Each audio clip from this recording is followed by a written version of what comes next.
The paintbrush slipped. Owen Harper watched the girl's fingers struggle to catch it before it hit the concrete. She couldn't have been more than 22, hunched over watercolors spread across a wool blanket on Portland's frozen sidewalk. The blue turban, the hollow cheeks, the way her breath came shallow and quick. Owen's chest tightened. He'd seen this before. His daughter Ruby pressed against his leg, silent, staring at a painting of a little girl reaching toward stars she couldn't touch. The sign by the girl's knee read, "Art for Hope, $20 to $35. When she looked up, her eyes held something Owen recognized instantly, the quiet defiance of someone refusing to beg. He reached for his wallet. She shook her head. "I don't take pity money, sir."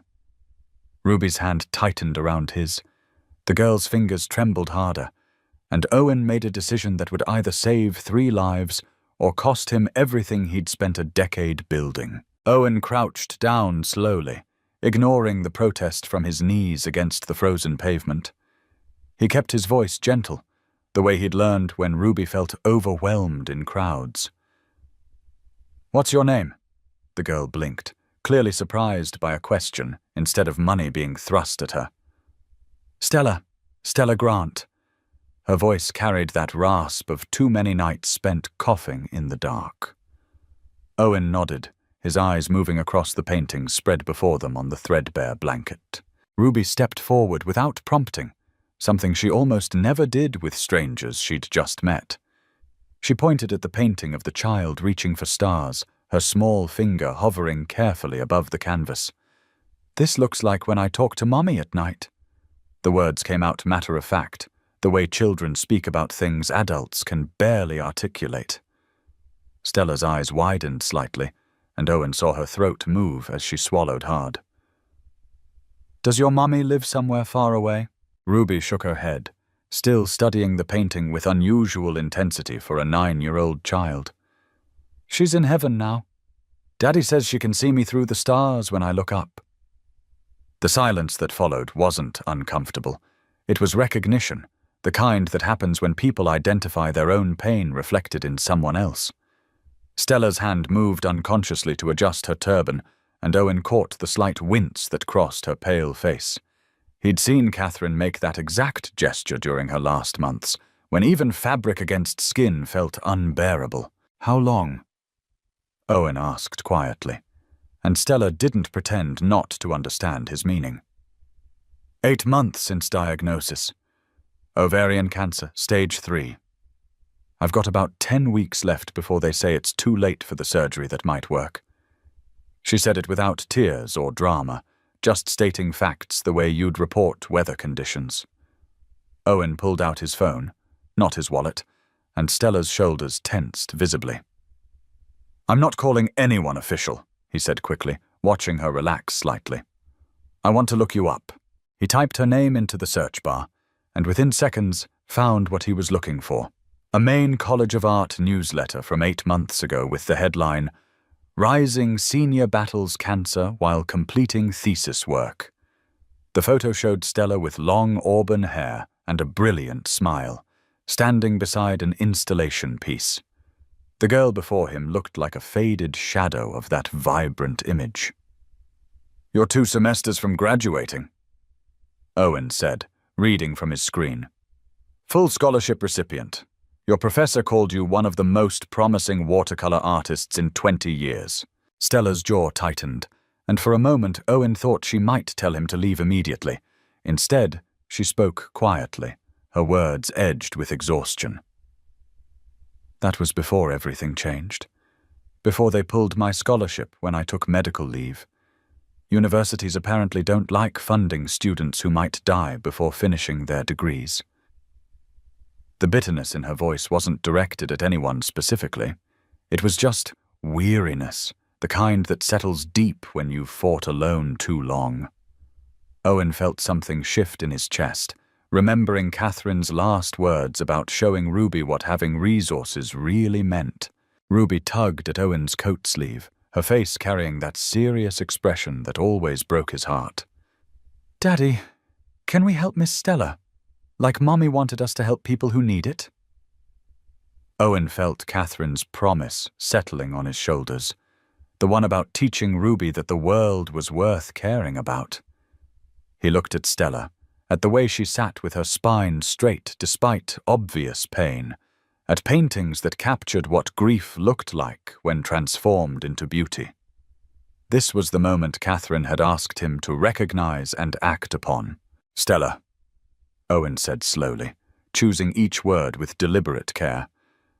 "I want to make you an offer. I need you to hear me out completely before you refuse." She didn't respond, just waited with the wariness of someone who'd learned offers usually came with hidden costs. "I'm not offering charity or pity. I want to commission new work from you specifically. 15 original pieces in your style. Whatever subjects you choose to paint, I won't interfere with your creative process whatsoever.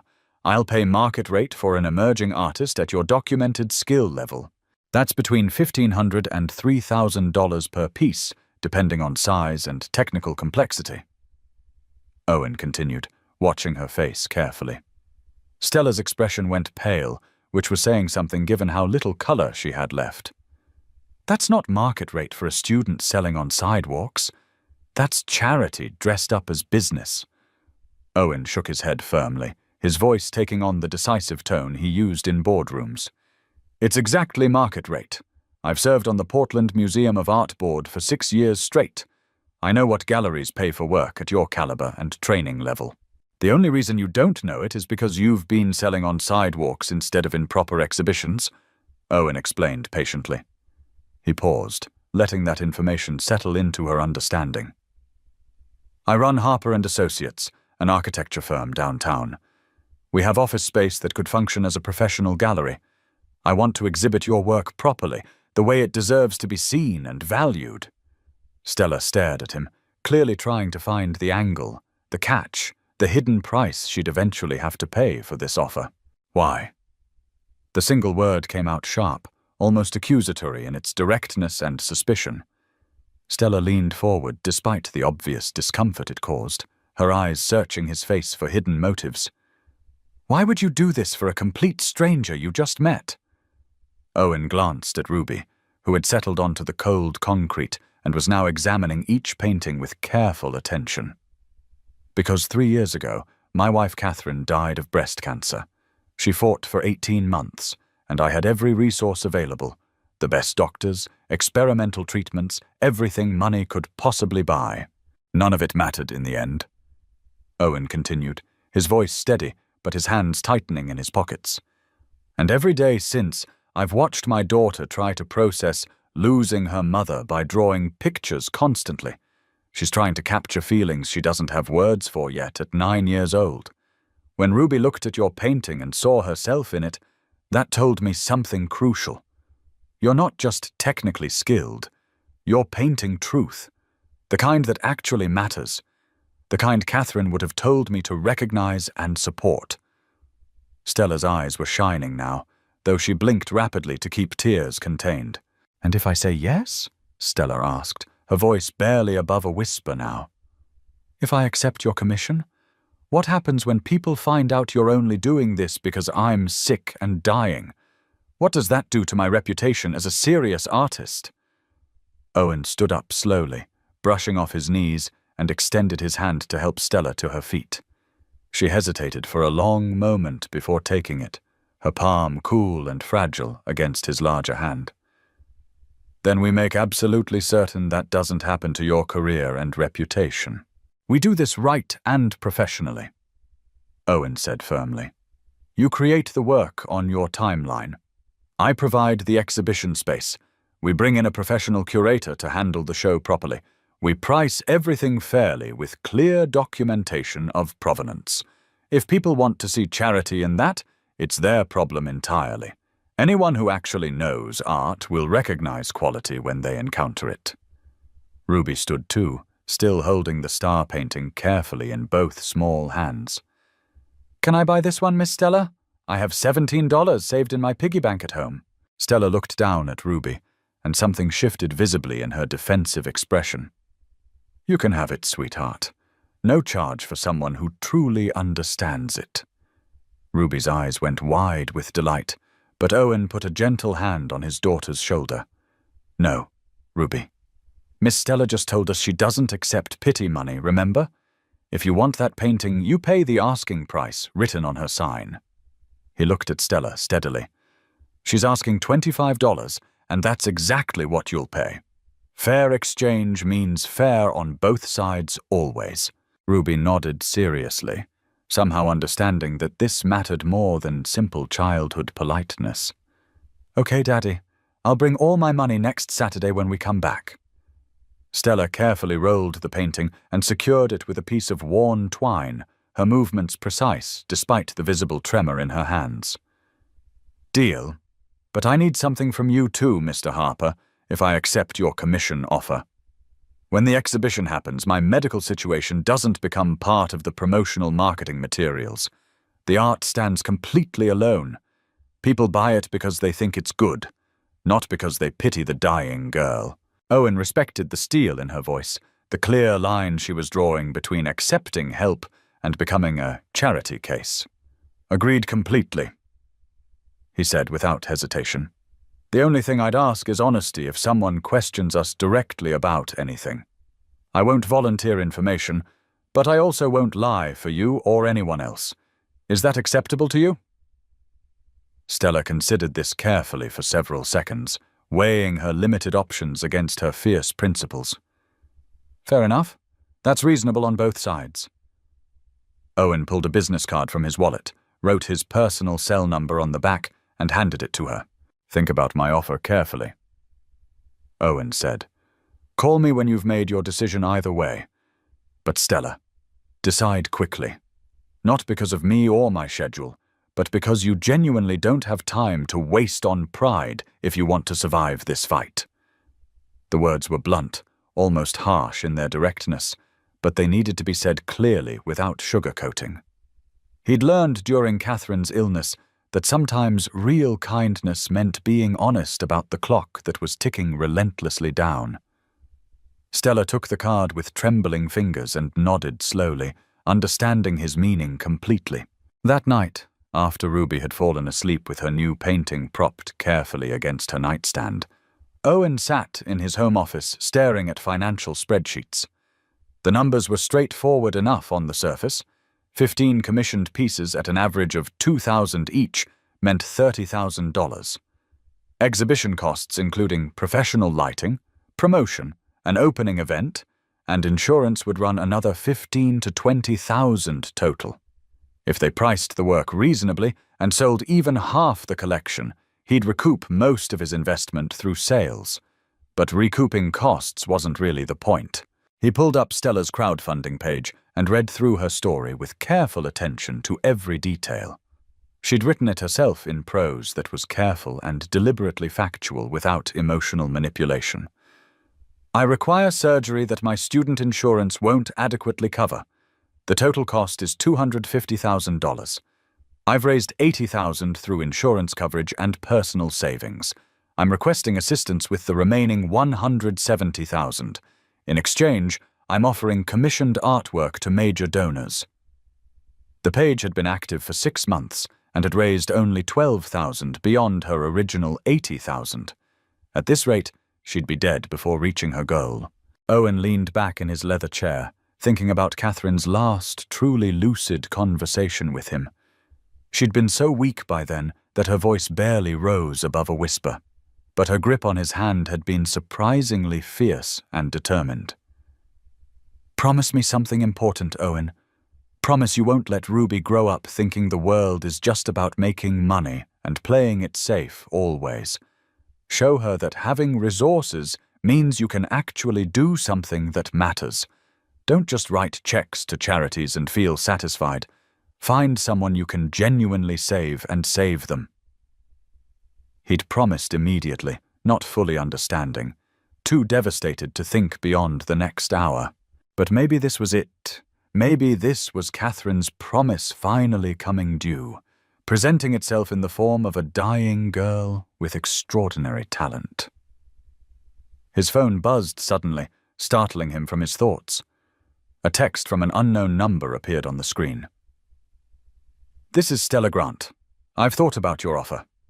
I'll do it, but I have more conditions we need to discuss. Can we meet tomorrow to talk about specific terms?" Owen smiled slightly, appreciating her businesslike approach despite desperate circumstances.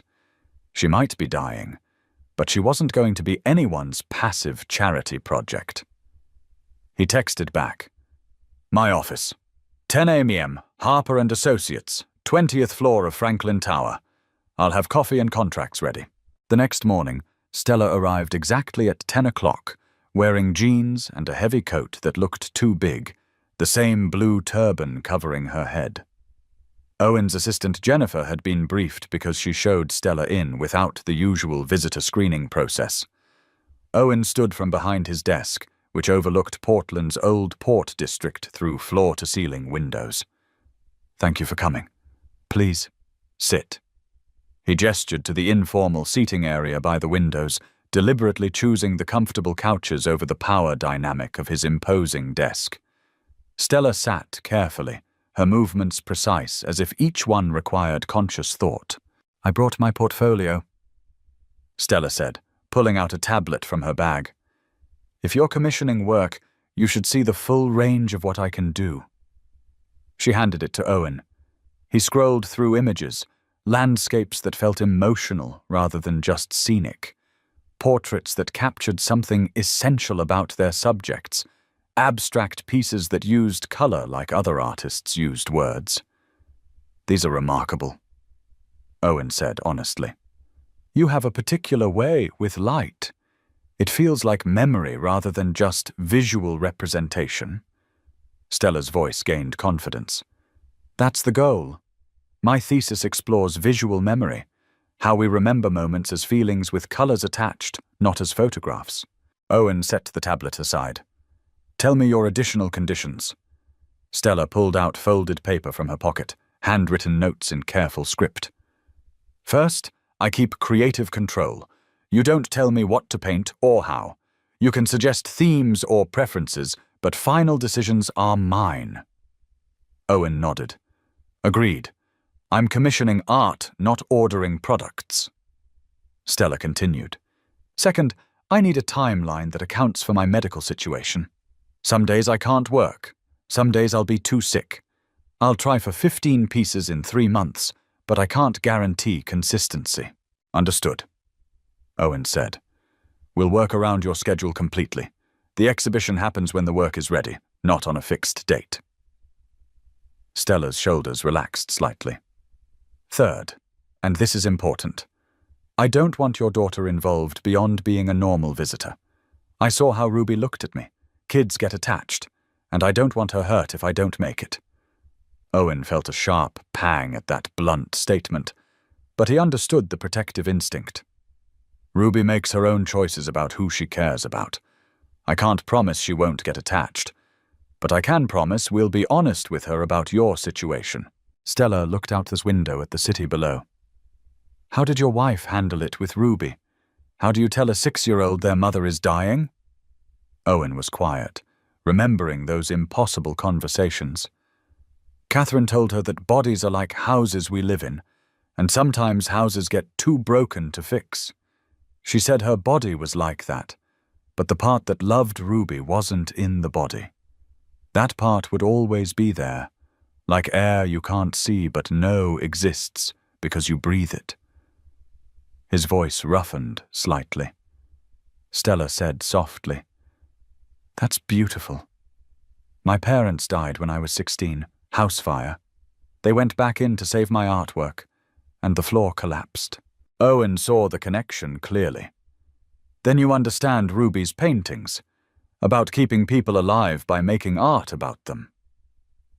Stella nodded slowly. "I do understand that now." Owen leaned forward. "Then you understand why I can't keep Ruby away from this. Because this isn't just about me helping you financially.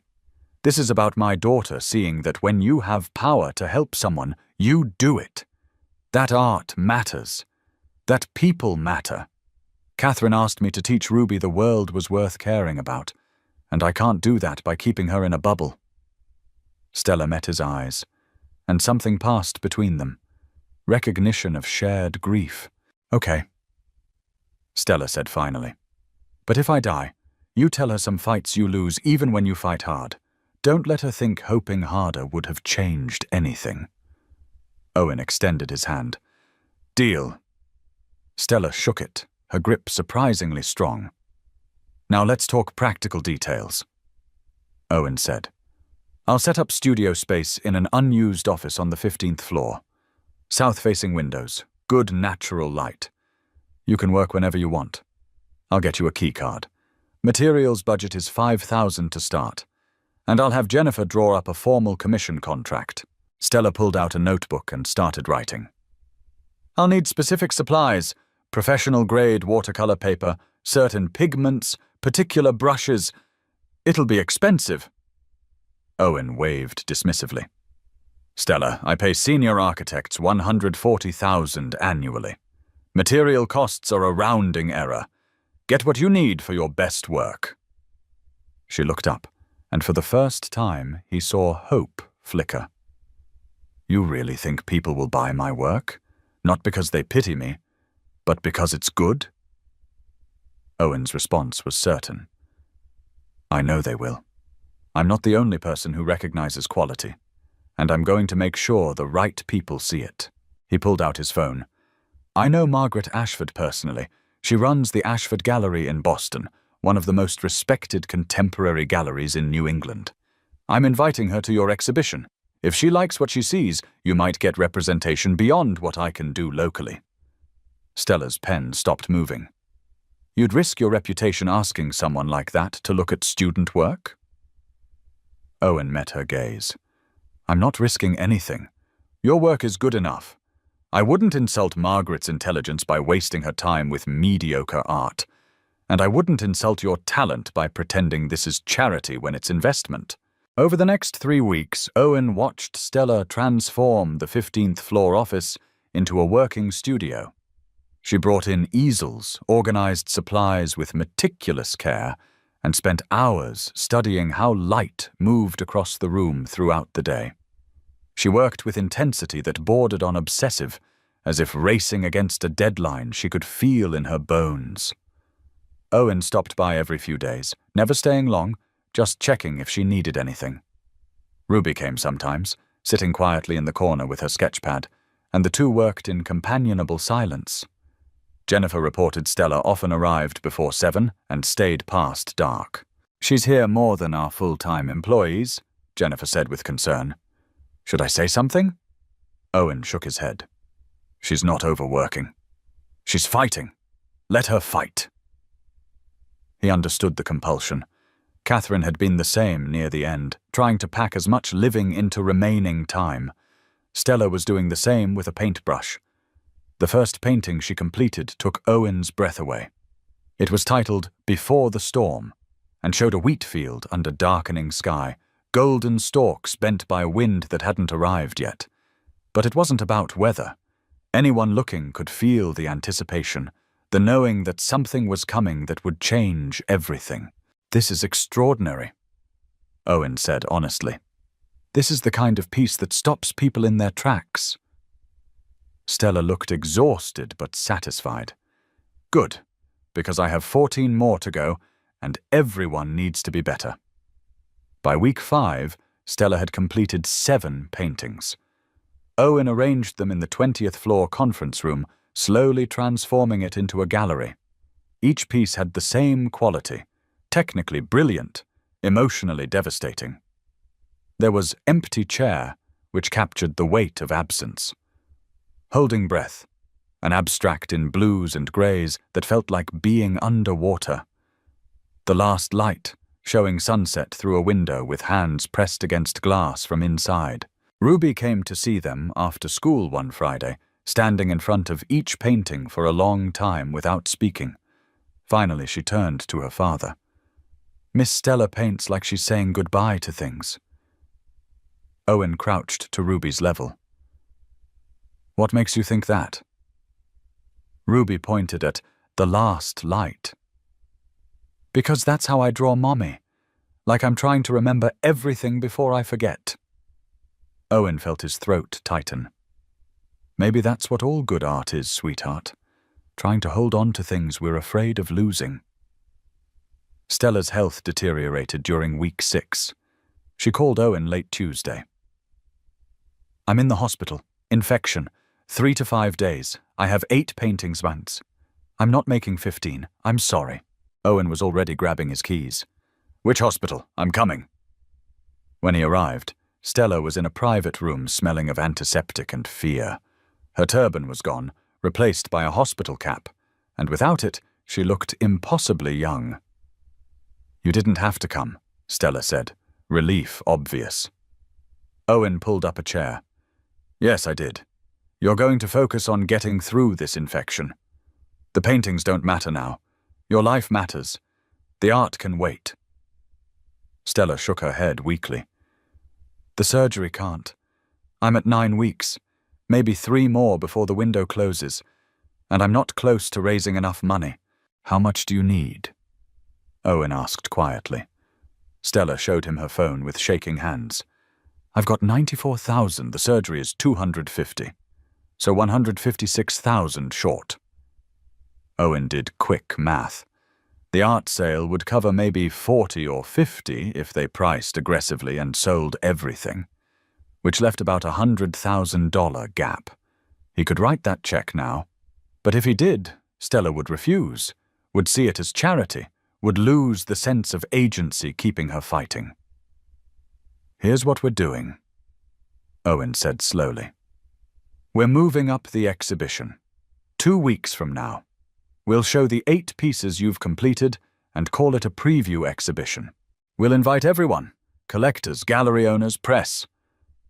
Owen continued, and we're pricing work at market value for established artists, not emerging, between 8 and 15,000 per piece. Stella's eyes widened. That's insane. No one's paying that for student work. Owen smiled. They will when they see the quality. Trust me. Stella's voice was barely a whisper. And if they don't? If we throw this exhibition and nothing sells? Owen leaned forward, his voice firm. Then I'll buy every piece myself at those prices. But Stella, I don't think it'll come to that. I've already sent images to Margaret Ashford. She's driving down from Boston. She doesn't do that for work. She doesn't take seriously. Stella closed her eyes, tears leaking from the corners. Why are you doing this? Really? And don't tell me it's just Catherine or Ruby. There has to be more. Owen was quiet for a long moment, searching for complete truth. Because for 3 years I've been sleepwalking, running a company, raising Ruby, going through motions. I have more money than I'll ever need, and none of it means anything because the person I earned it for is gone. And then I saw you on that sidewalk, fighting to stay alive by selling $20 paintings, and something in me woke up. He paused. You reminded me that being alive is supposed to mean something, that having resources should be useful. You gave me back purpose. So maybe I'm not saving you. Maybe you're saving me. Stella opened her eyes, clearer now. Okay, let's do it. Let's throw this exhibition and see what happens. But Owen, if it doesn't work, if people don't buy the paintings, I need you to promise me something. Owen waited. I need you to take Ruby to the ocean sometime and tell her I tried, that I fought as hard as I could, because I think she needs to know that trying matters even when you lose. Owen's vision blurred. You're not going to lose. We're not letting you lose. The next 2 weeks were a controlled hurricane. Owen hired a professional curator, transformed the 20th floor into gallery space, and called in every favor in Portland's art community. Jennifer handled invitations, sending elegant cards to every collector, gallery owner, and art patron in the city. The event was scheduled for Friday night. Hope in Darkness, Works by Stella Grant. Stella was released from the hospital after 4 days and immediately returned to her studio, driven by some internal engine that wouldn't stop. Ruby helped where she could, addressing envelopes with careful penmanship, and asking questions about how galleries worked.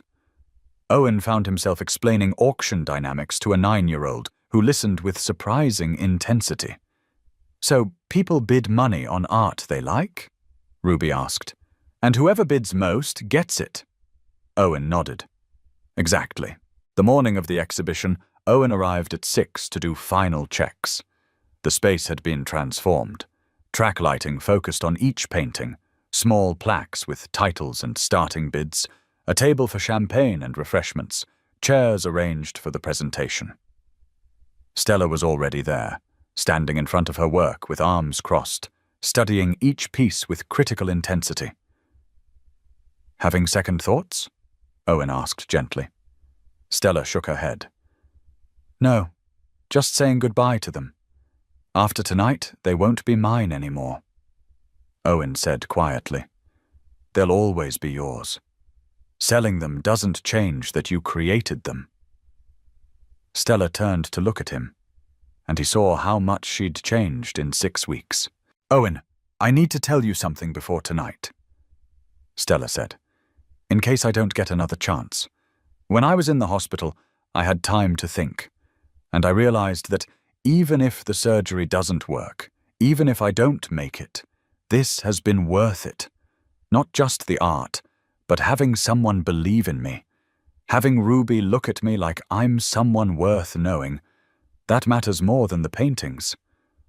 Owen felt emotion rise but pushed it down. This wasn't the time to fall apart. "You're going to make it, Stella. I don't say things I don't believe, and I believe that." Stella smiled slightly. "Maybe. But just in case, I wanted you to know. You kept your promise to Catherine.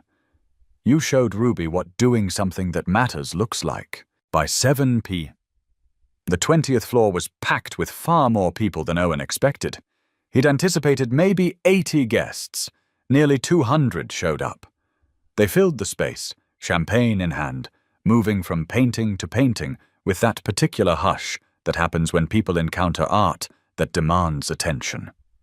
Owen spotted Margaret Ashford almost immediately, elegant in black, standing absorbed in front of Before the Storm. He didn't interrupt her. Let the work speak for itself. Stella arrived at 7:15, and Owen heard the subtle shift in energy when people realized the artist was present. She'd dressed carefully, simple black dress, silk scarf instead of turban, minimal makeup. But she stood straight, meeting eyes when people approached. At 7:30, Owen called for attention, stepping forward with a microphone. "Thank you for coming tonight. I'm Owen Harper, and I have the privilege of hosting this exhibition. But before we begin, I want to explain why we're here." He paused, making sure he had everyone's focus. "6 weeks ago, I met Stella Grant selling paintings on a sidewalk for $25 each. I bought one for my daughter, who saw herself in the work. And I realized I was looking at someone with extraordinary talent who wasn't getting the recognition she deserved." Owen continued, his voice steady.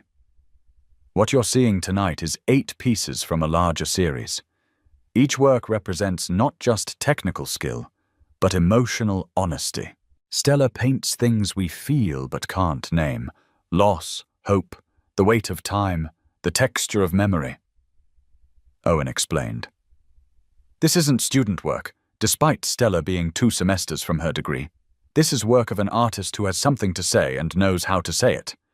He could see people nodding, looking at paintings with new attention. "Tonight, we're doing something unusual. This is both exhibition and auction. Each piece has a starting bid, and we'll take sealed bids throughout the evening. Starting prices reflect what I believe this work is worth in today's market, between $8,000 and $15,000 per piece." Owen heard gasps but pushed forward. "I know that's high for an emerging artist, but I'm asking you to look at the work, not the resume. Art should be valued for what it is, not who made it." He gestured to Stella, who stepped forward reluctantly. "Stella, would you like to say anything?" She shook her head, then changed her mind. When she spoke, her voice was quiet but carried. "I don't usually like talking about my work. I prefer to let it speak for itself. But I'll say this. Every painting here is about the same thing.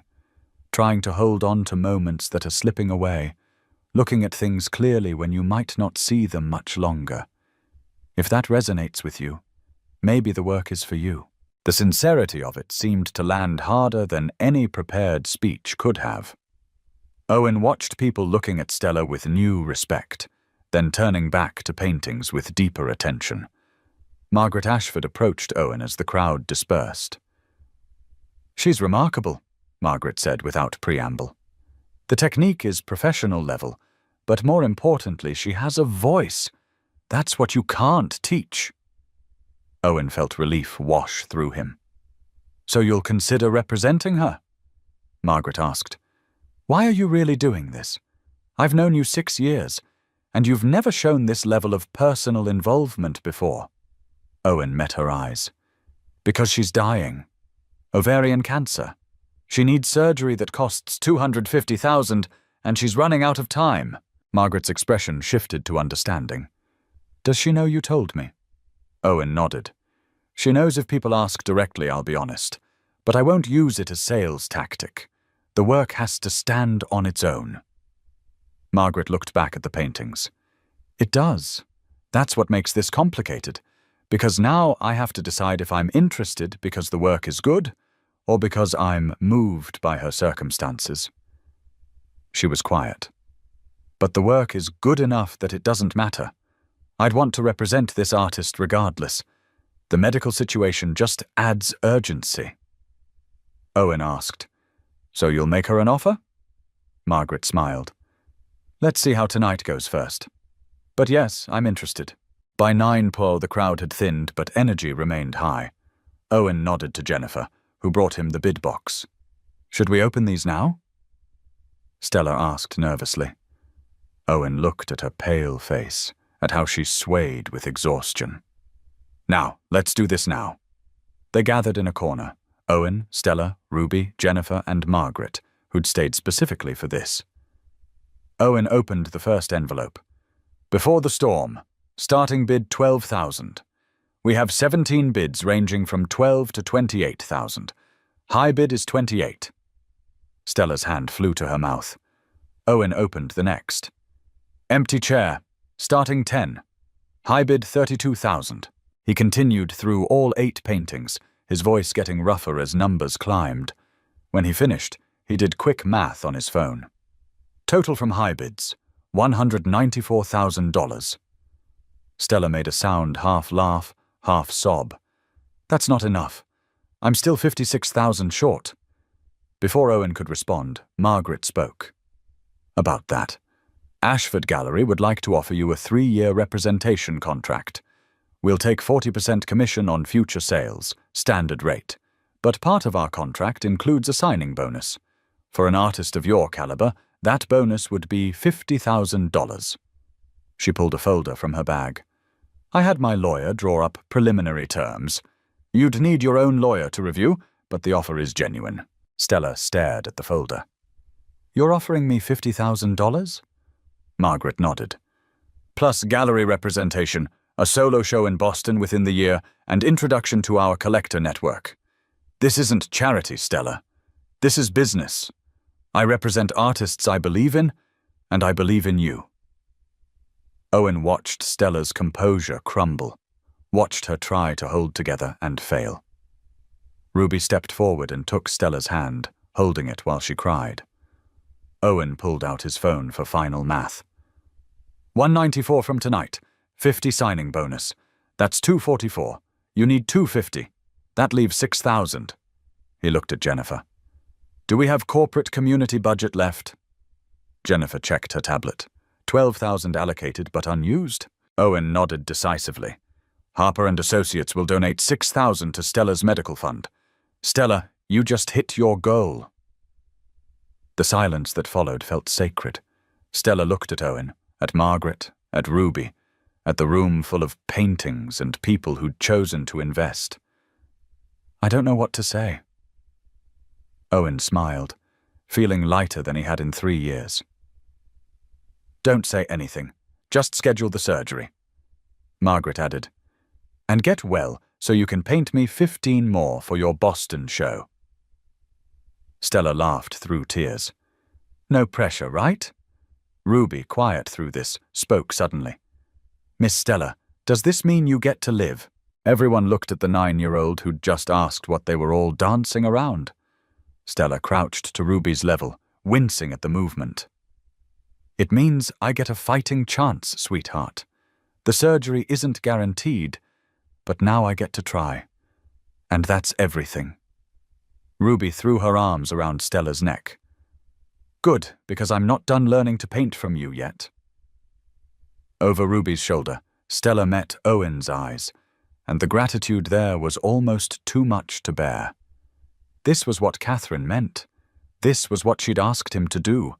Find someone worth saving and help them discover what their life could become. 3 days later, Stella checked into Maine Medical Center for pre-surgical prep. The procedure was scheduled for Wednesday. 6 hours of surgery followed by weeks of recovery. Owen visited the night before, bringing Ruby despite the late hour. We won't stay long, he promised. Stella was in a hospital gown with IVs in place, but she smiled when they arrived. Hey, kiddo, shouldn't you be in bed? Ruby climbed onto the edge of Stella's bed. I painted something for you, for after your surgery when you wake up. She pulled out paper from her backpack, a watercolor of 3 people holding hands under a sky full of stars. That's you and me and Daddy, Ruby explained, and those are all the people watching from heaven. Mummy and your mummy and Daddy. I think they're friends now. Stella's eyes filled with tears. Ruby, this is the most beautiful thing anyone's ever painted for me. Owen cleared his throat, fighting emotion. Stella, whatever happens tomorrow, you've already won. You fought hard enough to get here, and that matters.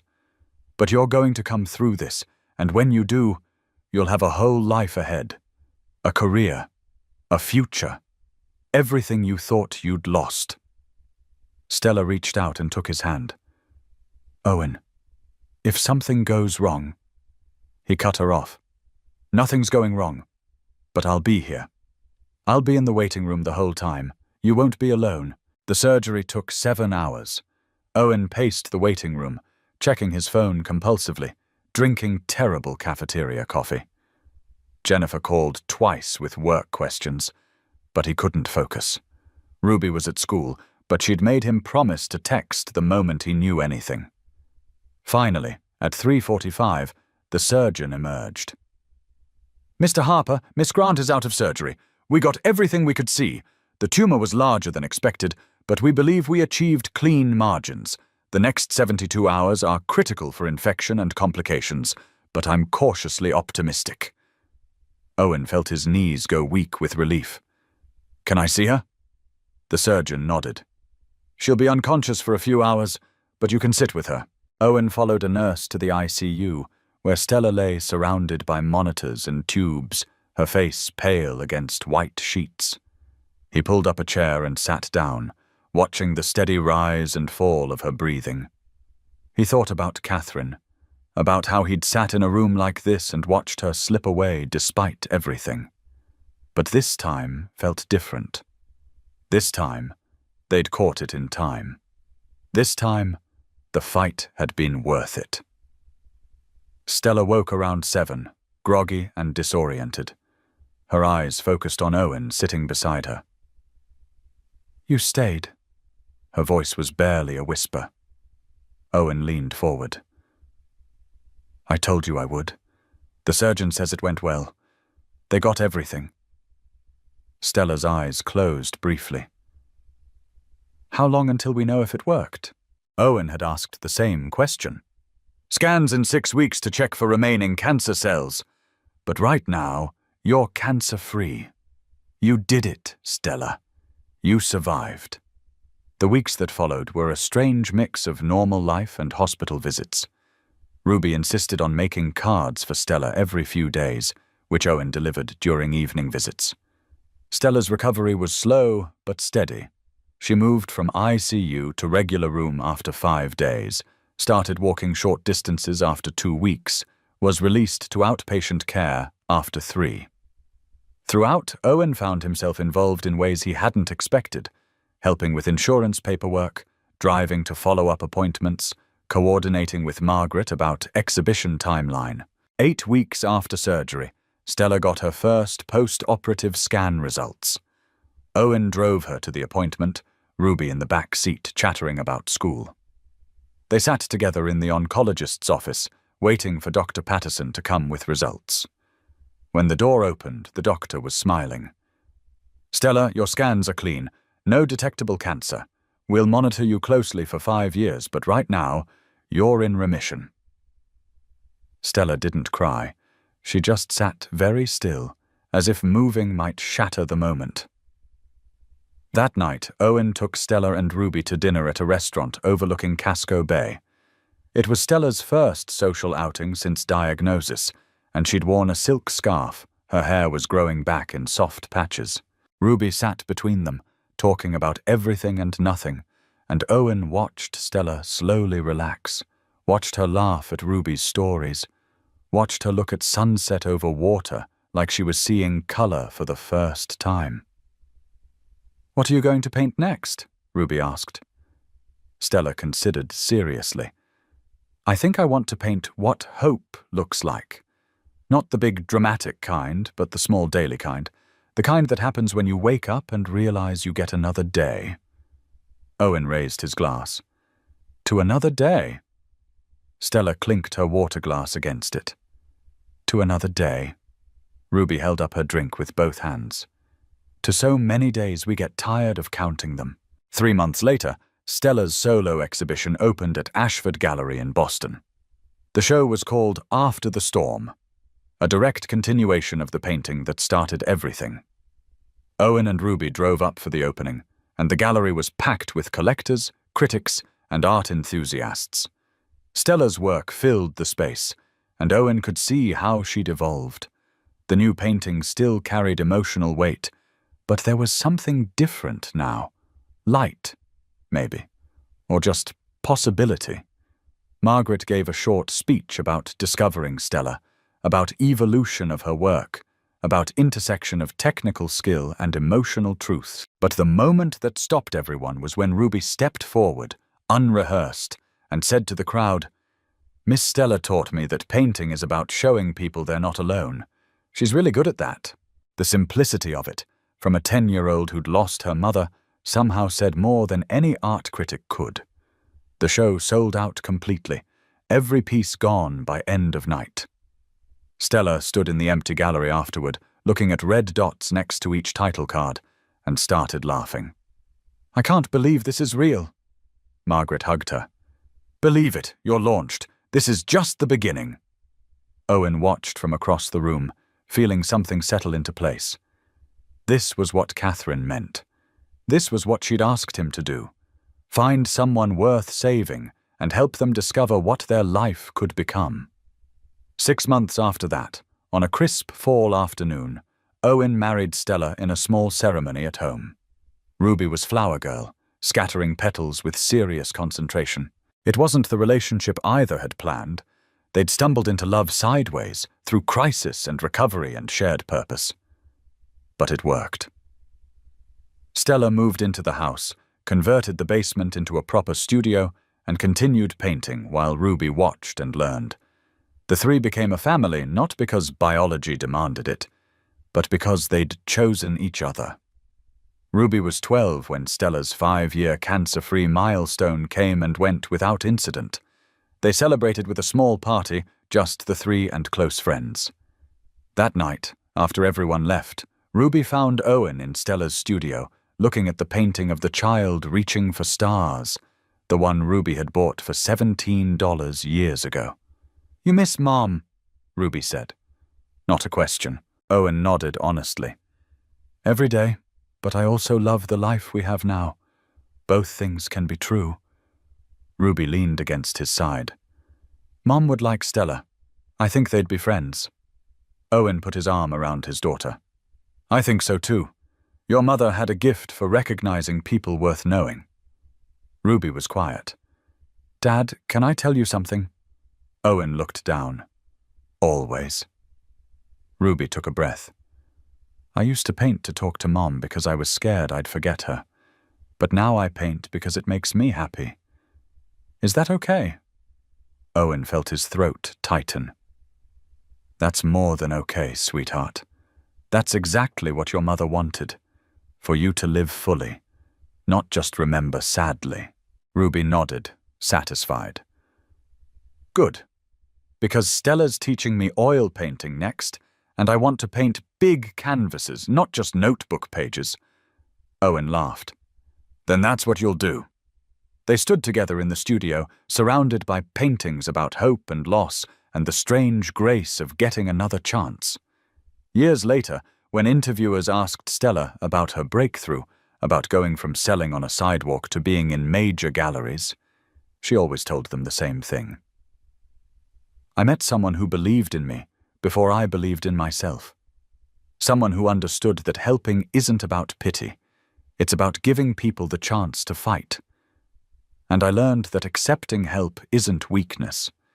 It's the bravest thing you can do, because it means admitting you can't do everything alone. And when those interviewers asked Owen why he'd taken such a risk on an unknown artist, he'd smile and say, because my wife made me promise to show our daughter what doing something that matters looks like. And because sometimes you meet someone whose life you can actually change, and if you have the resources to help and choose not to, what's the point of having resources? Then he'd pause. But honestly, I think Stella saved us as much as we saved her. She reminded us that the world is worth caring about. Ruby, who became an artist herself, eventually painted a series inspired by those early days. The centerpiece was a large canvas showing 3 figures on a city sidewalk: a man, a child, and a young woman surrounded by paintings. The title was simple, The Moment Everything Changed, and underneath, in small letters, she'd written, For Mom, who taught us to care, for Dad, who showed us how, and for Stella, who let us help. Because that's what it came down to in the end. Not the money, or the success, or the cancer that was beaten. Just 3 people who found each other at exactly the right moment and chose to believe that helping and being helped was worth the risk. That love didn't have to look one particular way to be real. That family could be built from intention and care and showing up when it mattered. That sometimes the unthinkable thing, the thing that changes everything, is simply refusing to walk past someone who needs you. And that maybe, just maybe, saving someone else's life is how you remember how to live your own.